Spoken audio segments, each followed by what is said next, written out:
안녕하십니까? 어, 제가 이때 이번 주에 들어와서 새벽 설교를 한 번 정도 했지만, 어, 정말 정식으로 여러분한테 설교로서 만나뵙게 되는 것은 이번 시간이 처음인 것 같습니다. 그래서 심장이 콩닥콩닥거리는 게 여기까지 올리고 있습니다. 티를 안 내고 우리 하나님의 말씀에 집중해서 말씀을 전하도록 하겠습니다. 우리 김송 목사님께서 위임 요게 처음으로 설교단에 이제 정식으로 서셨을 때 이런 말씀을 하셨던 걸로 기억하고 있습니다. 주님이 사랑하는 교회에 갔으면 좋겠다. 사실은 우리 사모님이 하신 말씀이었던 것 같습니다. 그것을 설교단에서 소개를 하셨었죠. 저도 그렇길 원합니다. 우리 하나님이 사랑하는 교회에 저도 오게 된 것이면 너무 좋겠습니다. 물론 제가 그 사랑을 잘 전달할 수 있어야 하겠죠. 사랑하는 성도 여러분, 기독교가 무엇이냐? 라고 질문을 던져볼 필요가 있습니다.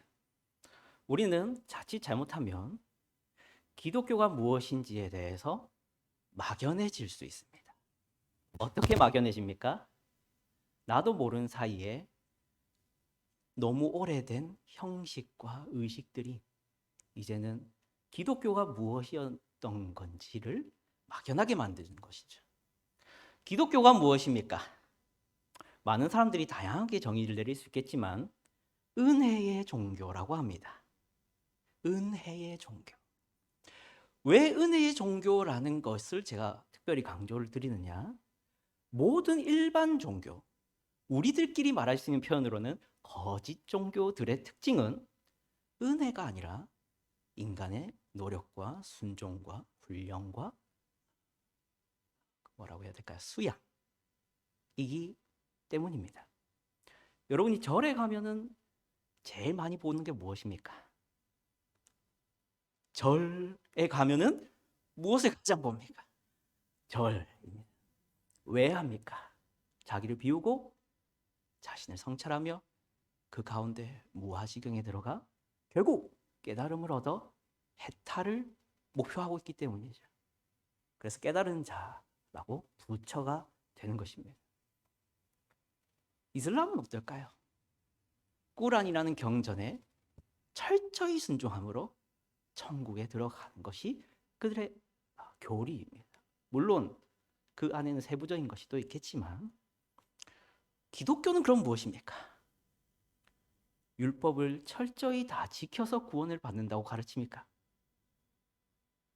우리가 수양을 하면은 신자가 된다고 믿습니까?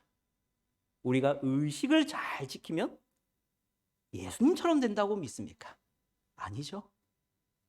예수가 나를 대신해서 다 지키고 다 행하시고 결국 내가 져야 할 십자가를 자기 십자가로 쳐서 대신 죽으심으로 내가 한 것이 되게 하려 나를 믿어라. 나를 믿어라. 그러면 내가 한 거 다 네가 한 거라고 해줄게. 본인이 말하고 본인이 용서를 해버리는 그게 복음이죠. 그래서 기독교가 무엇이라고요? 은혜의 종교라고 합니다. 그러나 항상 우리에겐 어떤 싸움이 있느냐? 은혜를 은혜가 아니게 만드는 교회 안에 가만히 들어온 자들이 항상 있어 왔습니다. 그것이 내가 아닌 다른 사람이었을 수도 있겠지만 내 마음에, 내 심령에 파고드는 마귀의 유혹이기도 합니다. 그래서 우리는 그럼 마귀와 같은 어떤 가만히 들어오는 이단을 경계해야 하기도 하지만 내 생각에 파고드는 마귀의 영적 싸움도 조심하셔야 됩니다. 그래서 항상 강단은, 말씀은 은혜를 잊지 않고 전해야 합니다. 우리는 언제나 은혜가 아니라 내가 뭘 하고 있으니까 일은 항상 머릿속에 들어오기 때문이죠. 사랑하는 성도 여러분, 이것은 여러분을 격화시키거나 여러분의 노력을 무시하려는 말이 아닙니다. 혹시나 여러분의 노력이 여러분이 기뻐하고 감격해야 될 사실들을 잊어버리게 만들까봐 우리의 노력들이 우리의 구원을 만들지 않고 있다는 것을 말씀드리는 것뿐입니다. 여러분의 노력이 무가치하다라는 것을 강조하기 위해서가 아닙니다. 여러분의 그 노력들이 항상 하나님의 은혜 아래 있도록 하기 위함입니다. 지금 이 시간도 그것을 강조할 것입니다. 여러분을 사랑하는 마음으로 전하는 것임을 언제나 잊지 말고 들어주십시오. 오늘 말씀은 보시면 오늘 제가 진행할 설교의 개요는 이것입니다. 이 비유의 내용을 먼저 설명드리겠습니다. 그리고 그 비유의 내용을 해설하고 그 의미를 추적하겠습니다. 그리고 마지막으로 그 의미를 우리에게 맞게 적용하고 교훈을 함으로 마치도록 하겠습니다.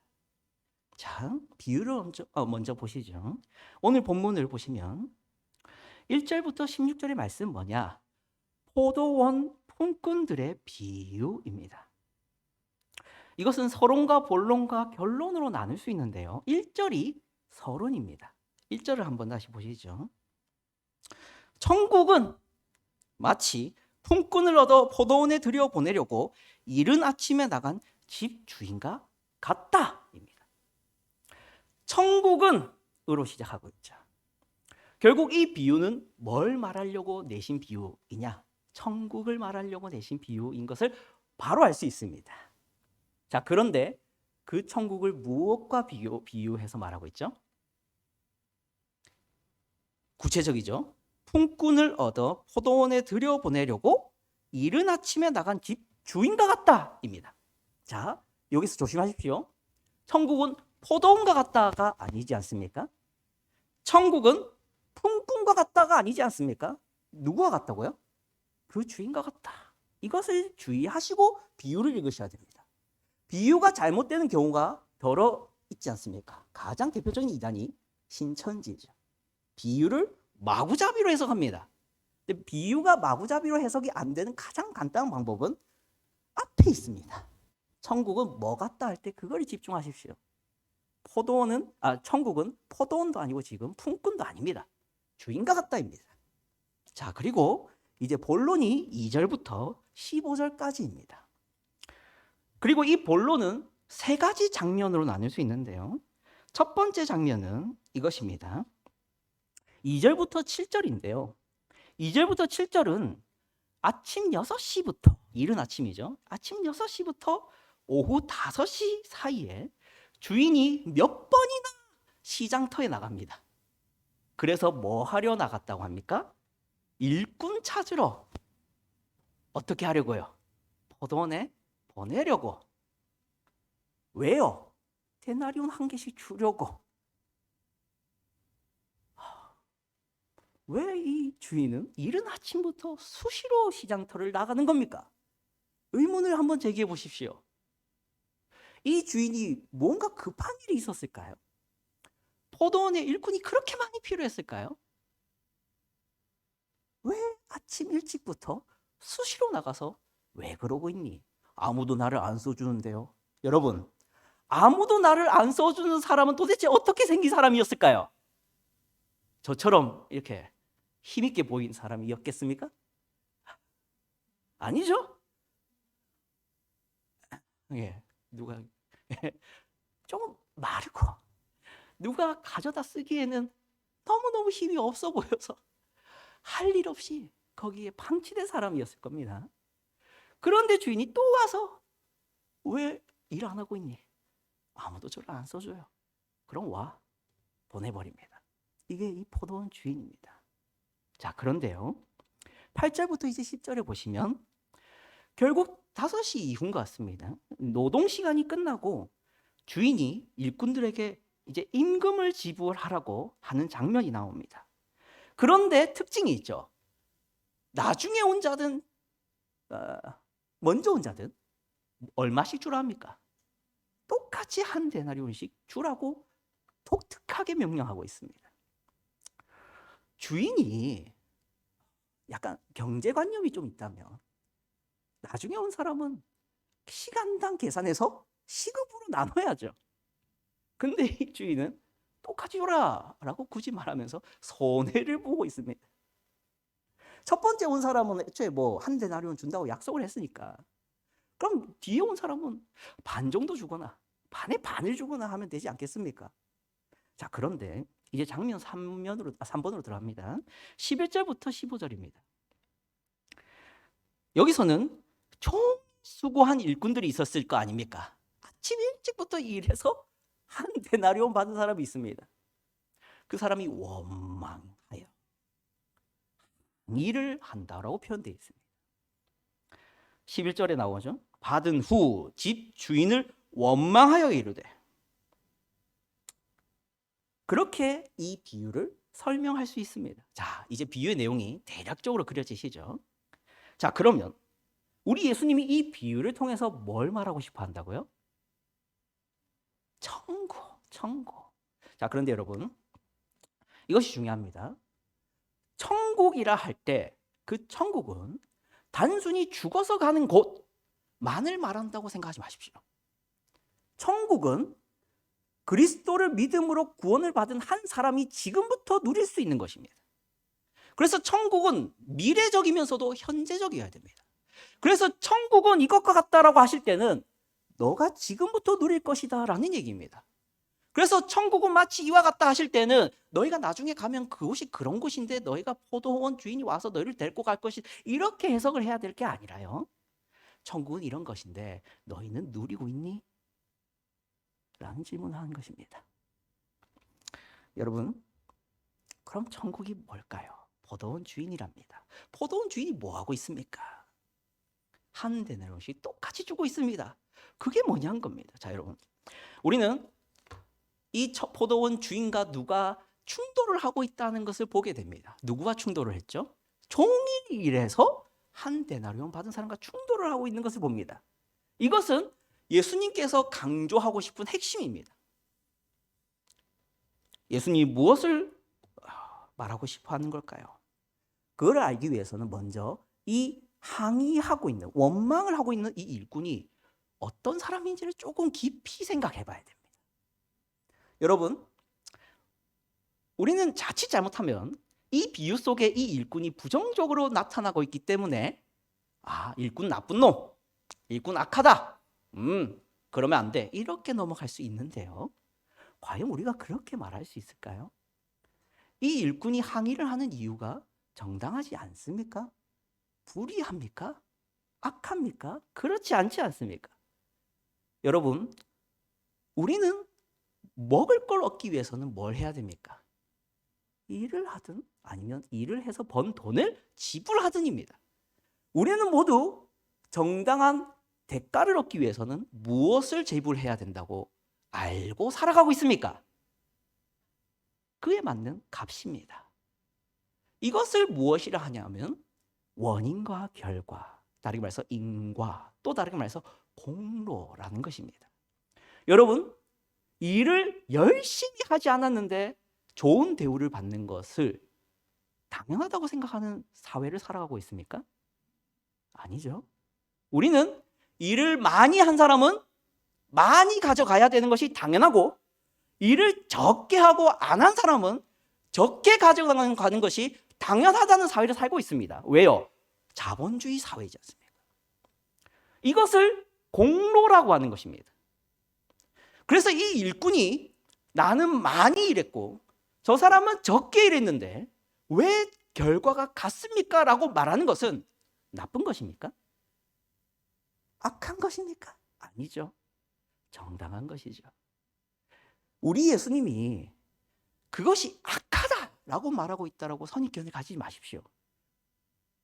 예수님이 말하고자 하는 것은 악한 것을 대해서 말하고 있는 게 아니라 더 나은 것, 더 위대한 것, 더 놀라운 사실, 더 옳은 사실, 더 의로운 것을 말하고자 하는 것입니다. 그게 천국이라는 것이죠. 여러분, 우리가 살아가고 있는 이 세상, 그리고 하나님께서 우리에게 주신 일반적인 법칙은 공로가 맞습니다.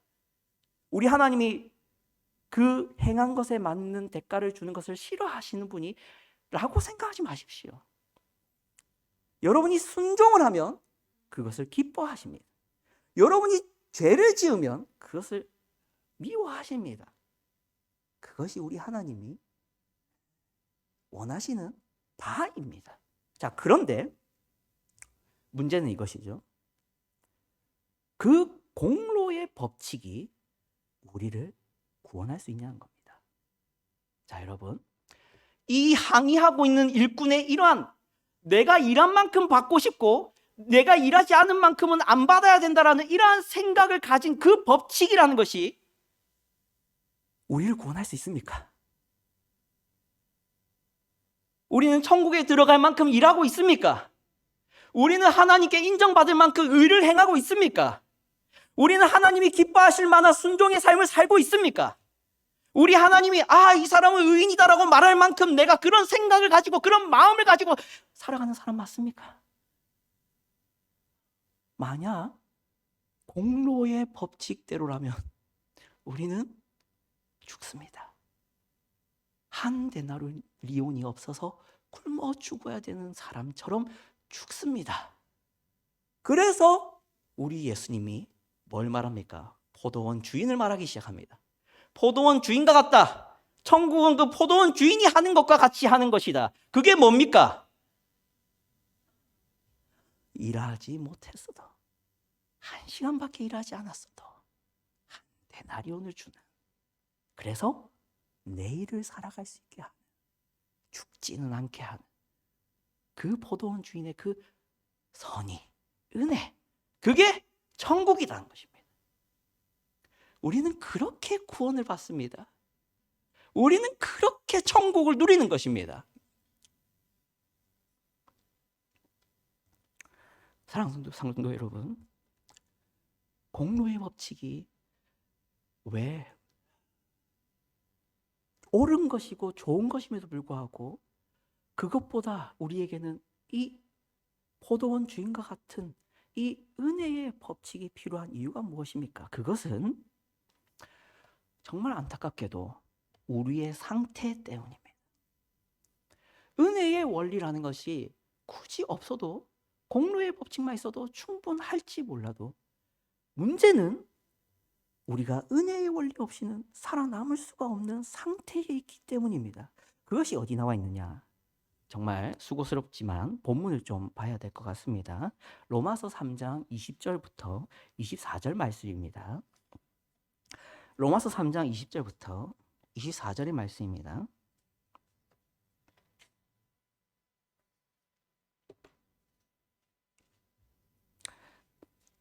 로마서 3장 20절부터 24절의 말씀입니다. 네, 다 찾으신 줄 알고 교독하도록 하겠습니다. 제가 먼저 읽겠습니다. 그러므로 율법의 행위로 그의 앞에 의롭다 하심을 얻을 육체가 없나니 율법으로는 죄를 깨달음이니라.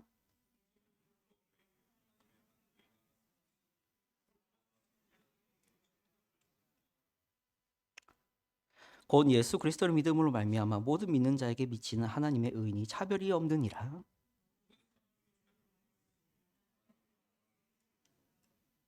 그리스도 예수 안에 있는 성령으로 말미암아 하나님의 은혜로 값없이 의롭다 하심을 얻은 자 되었느니라. 아멘. 23절 모든 사람이 죄를 범하였음에 하나님의 영광에 이르지 못하더니. 이게 우리의 과거의 상태 아닙니까? 여러분, 지금 이곳에 계신 여러분에게 하는 말이 아닙니다. 지금 여러분이 이렇다는 게 아닙니다. 여러분의 과거가 이랬죠. 여러분은 이제는 왜 이 예배당에 있습니까? 여러분은 왜 이제 주일 예배를 참석하시고 왜 수요 예배를 참석하시는 것입니까? 여러분은 하나님의 은혜를 알았기 때문입니다. 자, 그러나 그것을 몰랐을 때가 있었죠.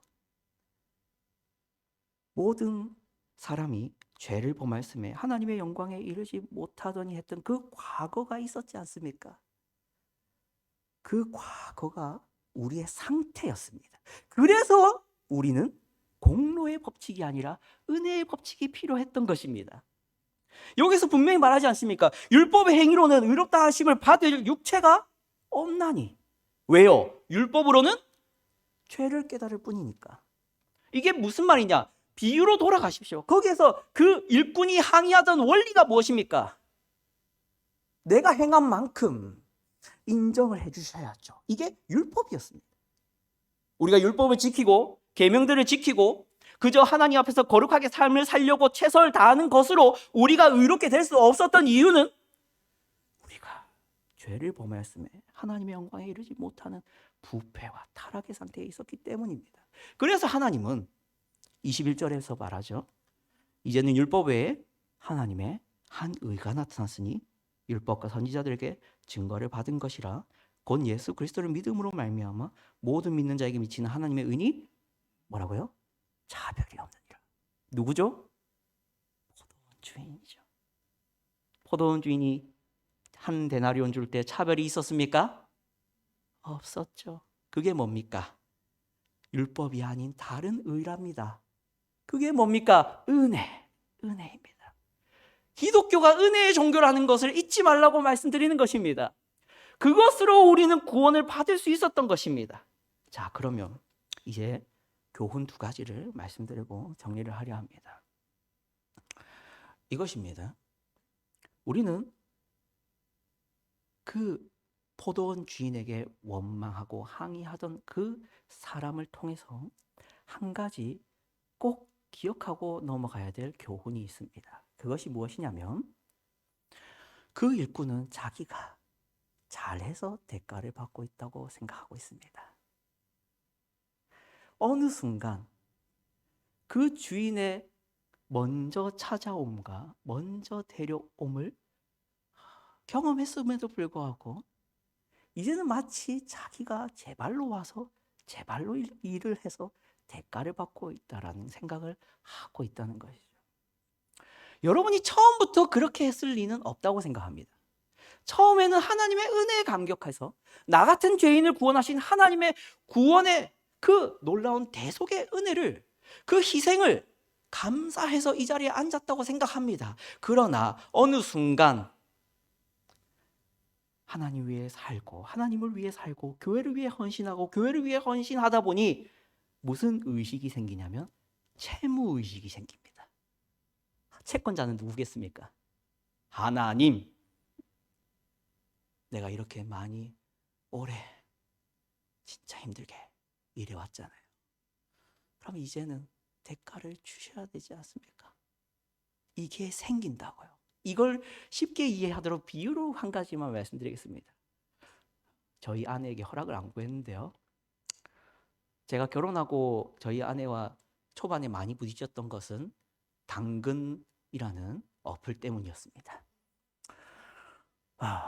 제가 유일하게 운전을 할 수 있고 저희 아내는 운전을 못한다는 명분이 저희 아내에게는 있어서 거래는 자기가 하는데 택배는 제가 해야 되는, 근데 그것도 저의 시간을 배려해서 정하는 게 아니라 오직 고객의 니즈에 맞춰서 저를 무조건 보내는 12시, 새벽 1시, 예? 11시.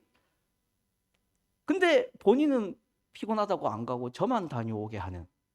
그래서 별의별 걸 샀습니다. 마네킹도 사봤고요. 차에 안 실어져서 차에 기스도 나고 난리가 아니었는데. 자, 그러면 처음에 우리 아내는 이럽니다. 여보 고마워. 다녀오면 내가 안마해 줄게. 정말 고마워하고 감사해 합니다.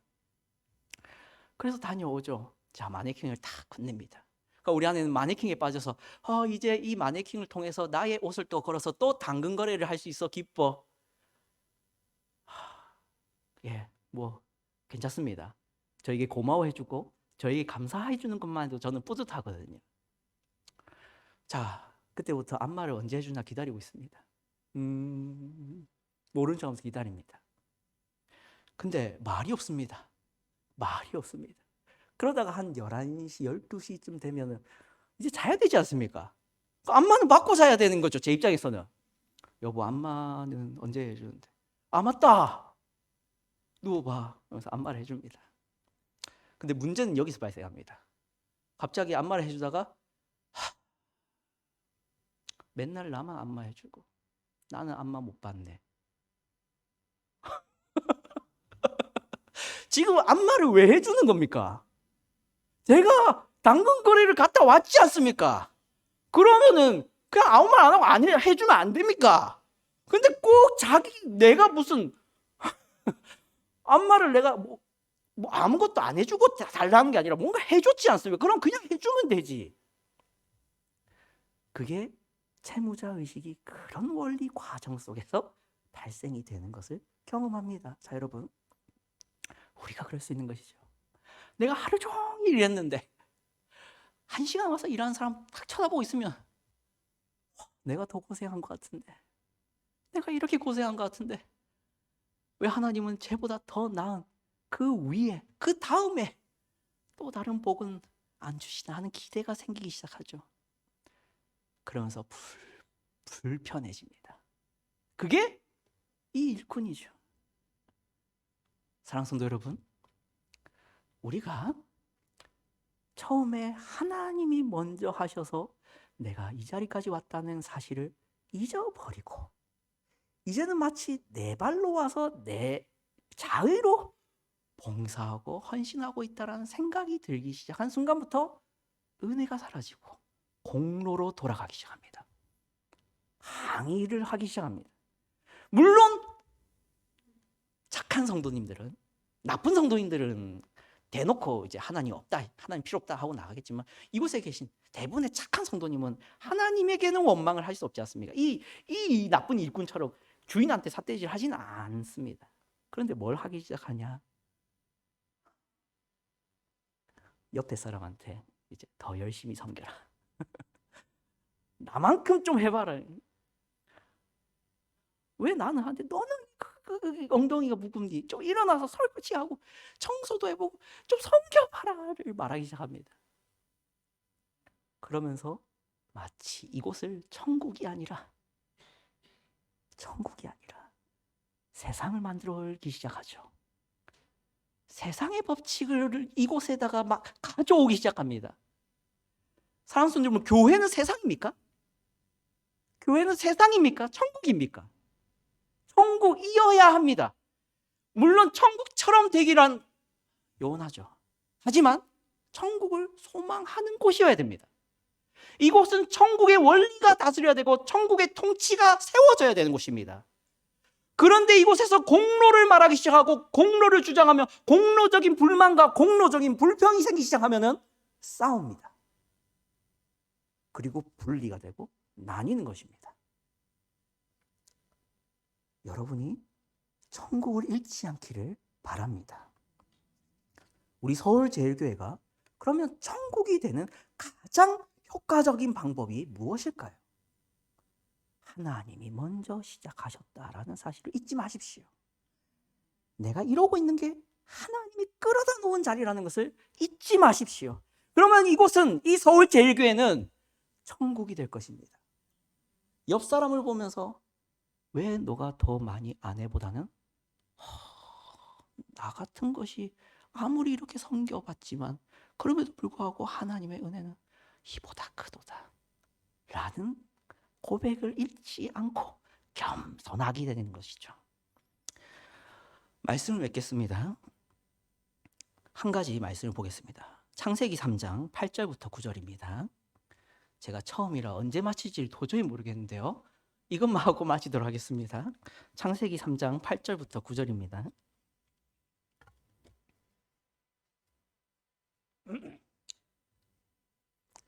창세기 3장은 인류의 시조인 아담이 나옵니다. 그러면 그 인류의 시작인 아담과 하나님의 사이에서 누가 먼저 시작하고 있는지를 보셨으면 좋겠습니다. 창세기 3장 8절과 9절입니다. 함께 읽겠습니다. 시작. 그들이 그날 바람이 불 때 동산에 거니시는 여호와 하나님의 소리를 듣고 아담과 그의 아내가 여호와 하나님의 낯을 피하여 동산 나무 사이에 숨은지라. 여호와 하나님이 아담을 부르시며 그에게 이르시되 네가 어디 있느냐. 사랑하는 성도 여러분, 누구는 숨고 누구는 찾아옵니까? 아담은 숨고 하나님은 찾아옵니다. 모든 죄인들의 인생이 항상 이렇습니다. 나는 예외다. 내가 먼저 하나님을 찾았다. 그것은 그런 본인 생각이고요. 내가 하나님을 믿겠다 할 때는 하나님이 믿음을 주신 이후입니다. 내가 하나님을 섬기겠다 하는 때는 하나님이 섬기도록 은총을 베푼 뒤입니다. 내가 하나님 위해서 이 교회에서 찬양을 부르겠다, 예배를 섬기겠다, 식당 봉사를 하겠다 할 때는 성령 하나님께서 그 안에서 그 마음에 감동을 일으킨 이후라는 것을 잊지 마십시오. 비유의 그 일꾼이 그런 식으로 생각했습니다. 시장터에 찾아가서 그 일꾼들을 데려온 분이 주인이었습니다. 우리 하나님도 마찬가지입니다. 아담은 죄를 지어 숨는데, 부끄러워서 또 숨는데 하나님이 건의이십니다. 그리고 숨자 부르십니다. 네가 어디 있느냐? 이것이 우리를 부르신 하나님의 음성이었다는 것을 다시 한번 기억하는 여러분 되시길 바랍니다. 하나님이 여러분을 그렇게 불렀습니다. 네가 어디 있느냐? 주님, 저는 클럽에 있는데요. 주님, 저는 술집에 있습니다. 이건 너무 노골적인가요? 주님, 저는 지금 일터에 있습니다. 주님, 저는 지금 소파에 있습니다. 주님, 저는 지금 지인들과 놀고 있습니다. 주님, 저는 지금 해외여행 중입니다. 주님, 저는 지금 좀 자겠습니다. 주님, 저는 지금 좀 놀면 안 되겠습니까? 이렇게 있다가 하나님이 여러분의 마음에 찾아오셔서 그 문 앞에 서서 두드리며 네가 어디 있느냐 하셔서 여러분이 이 자리에 왔다는 것을 여러분에게 가벼운 마음으로 말하지 않습니다. 너무 오래된 분들이 계시고 그 기억과 감격이 너무나도 오래돼서 강렬하신 분도 있을 겁니다. 그런 여러분 기억해내십시오. 하나님이 여러분을 먼저 감격해 하시고 부르셨다는 사실을. 그래서 천국을 잃지 않으시고 천국을 소유하셔서 은혜로운 교회를 만들어가는 우리 서울제일교회 성도분들 되시길 주님의 이름으로 축복합니다. 기도하면 되겠습니까? 기도하겠습니다. 하나님 아버지 감사합니다. 우리 서울제일교회가 천국을 소유하게 하여 주시옵소서. 세상의 법칙이 아니라 공로의 법칙이 아니라 은혜로 우리를 먼저 구원하신 하나님, 그 하나님의 은혜로 말미암아 이 자리에 있사오니 우리가 서로가 서로에게 공로로 대하는 게 아니라 자격으로 논하는 게 아니라 조건으로 서로를 따지는 게 아니라 언제나 하나님이 나를 구원하신 감격으로 서로를 대하게 하여 주시옵소서. 그리하여 모든 다툼과 시기로부터 벗어나게 하시고 이 교회가 이 땅의 빛과 소금으로 하나님의 사랑을 나타내는 아름다운 교회 되게 하여 주시옵소서. 살아계신 예수 그리스도의 이름으로 기도드립니다. 아멘.